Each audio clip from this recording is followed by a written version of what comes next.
किनारे पर बसा बांग्लादेश का एक इम्पोर्टेंट शहर। ये शहर बांग्लादेश की राजधानी होने के साथ साथ सबसे महत्वपूर्ण इंडस्ट्रियल हब और एडमिनिस्ट्रेशन सेंटर है। आज की वीडियो में शहर के इतिहास से लेकर वर्तमान में ये शहर किस मुकाम पर खड़ा है, इसकी चर्चा करेंगे। एक्सप्लोर वाईआरएस के वीडियोस में एक बार फिर से स्वागत है। आपको पता है कि ढाका बांग्लादेश की राजधानी है। ढाका शहर पूरी दुनिया की लार्जेस्ट बंगाली स्पीकिंग सिटी है। ये दुनिया की 8वीं लार्जेस्ट और 10 मिलियन की ह्यूज पॉपुलेशन के साथ दुनिया की छठी डेंसली पॉपुलेटेड सिटी है। ढाका साउथ एशिया में मौजूद दुनिया के सबसे बड़े शहरों में से एक है। वैसे तो ये शहर पहली सदी की शुरुआत में ही बस गया था, लेकिन अर्ली मॉडर्न हिस्ट्री में 17वीं शताब्दी में ये शहर मुगलों की बंगाल प्रोविंस की आर्थिक राजधानी बना रहा।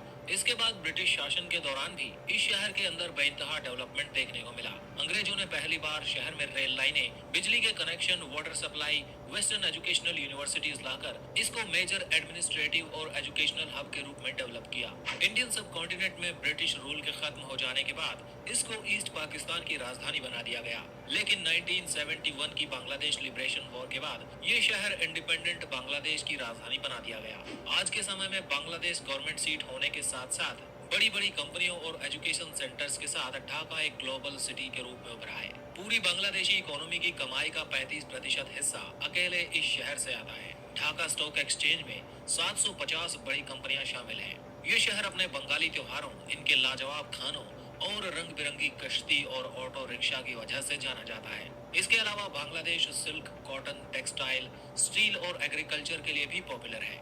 आइए अब जानते हैं ढाका के बारे में कुछ ऐसे फैक्ट्स जिसे दुनिया की दूसरी सिटीज से अलग बनाते हैं। इस शहर का यातायात 4 लाख ऑटो रिक्शा और बाइक साइकिल रिक्शा पर टिका हुआ है, जिसकी वजह से इसको दुनिया की रिक्शा कैपिटल कहा जाता है। ढाका को दुनिया की ट्रैफिक जैम सिटी भी कहा जाता है। 2011 की सरकारी रिपोर्ट के अकॉर्डिंग यहाँ हर रोज 7 घंटे जाम लगा रहता है। ढाका के लोग क्रिकेट के पुजारी माने जाते हैं। ढाका शहर में ही नेशनल लेवल का स्टेडियम मौजूद है और बांग्लादेश की टीम में खेलने वाले खिलाड़ी ढाका में ही रहते हैं।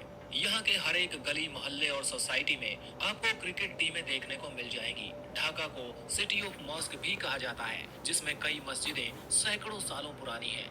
वैसे तो ढाका में बंगाली और इस्लामिक कल्चर देखने को मिलेगा, लेकिन इस शहर में एक ऐसी मार्केट है जिसको हिंदू स्ट्रीट कहा जाता है, जहाँ पे आपको वाइब्रेंट कलर्स के मार्केट्स, ज्वेलरी और इंडियन क्लासिक चीजें देखने को मिलेगी।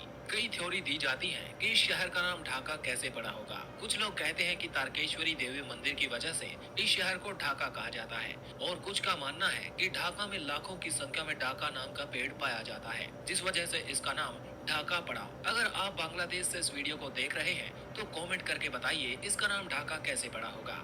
अब बात करते हैं ढाका में घूमने की जगहों के बारे में। लाल बाग फोर्ट 17वीं शताब्दी में बनाया गया। इसको मुगल सूबेदार आजम शाह द्वारा साल 1678 में बनाना शुरू किया गया। इसके आसपास आप इस शहर का लोकल फूड ट्राई कर सकते हैं। ये किला ओल्ड ढाका सिटी की मेजर अट्रैक्शंस में से एक है। अगला है बांग्लादेश नेशनल म्यूजियम। इस म्यूजियम में ढाका शहर कब बसा, इसके बारे में जानकारी देखने को मिलती है। ढाका और बांग्लादेश से रिलेटेड कुछ ऐसी चीजें भी रखी हैं जो बांग्लादेश लिबरेशन के समय मीठी और कड़वी यादों का आईना बनी हुई है।